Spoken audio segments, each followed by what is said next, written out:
కడప జిల్లా బద్వేలు పట్టణంలోని ఆంజనేయ నగర్లో వెలసి ఉన్న శ్రీ ప్రసన్నాంజనేయ స్వామి దేవస్థానం నందు అయోధ్య శ్రీరామ జన్మభూమి తీర్థక్షేత్రంలో బాలరాముని విగ్రహ ప్రతిష్ఠ సందర్భంగా అభిషేకాలు పూజా కార్యక్రమాలను ఘనంగా నిర్వహించారు. పట్టణంలోని పలు ప్రాంతాలలోని దేవస్థానాలు జై శ్రీరామ్ అనే నినాదంతో మారుమ్రోగాయి.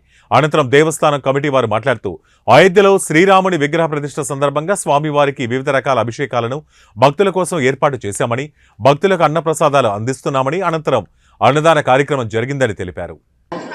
రామచంద్రుని యొక్క కాళ్ళ సందర్భంగా బద్వేలు టౌన్లో ఆంజనేయ కలిసినటువంటి శ్రీ ప్రసన్న ఆంజనేయ స్వామి దేవస్థానంలో ఈరోజు ఉదయం 6 గంటల నుంచి స్వామివారికి పంచామృత అభిషేకము, తర్వాత సహస్రనామార్చన మొదలగు పూజా కార్యక్రమాలు నిర్వహించబడినాయి. ఆ తర్వాత 9 గంటల నుండి నిత్య విగ్రహాలకు పంచామృత అభిషేకము, అర్చన మొదలగు కార్యక్రమాలు ఏర్పడతాయి. ఆ తర్వాత 12 గంటల నుండి భక్తులందరికీ కూడా అన్నదాన ప్రసాదం ఏర్పాటు చేయడం జరిగింది. ఈ కార్యక్రమంలో భక్తులందరూ పాల్గొని దీన్ని విజయవంతం చేస్తారని ఆలోచిస్తున్నారు.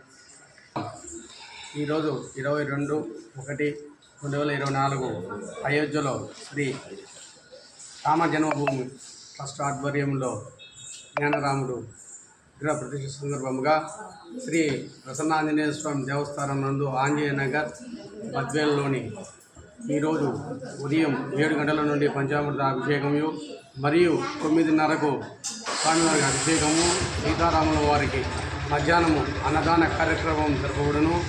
సీతారామ శర్మ గారి ఆధ్వర్యంలో ముత్తుకూరు రామలింగరెడ్డి సారు, వెంకట సుబ్బయ్య, చిన్ని సుబ్బయ్య అన్నలు వారి ఆధ్వర్యంలో అందరూ సహకారంతో ఈ యొక్క కార్యక్రమం ఏర్పాటు చేయడం అనేది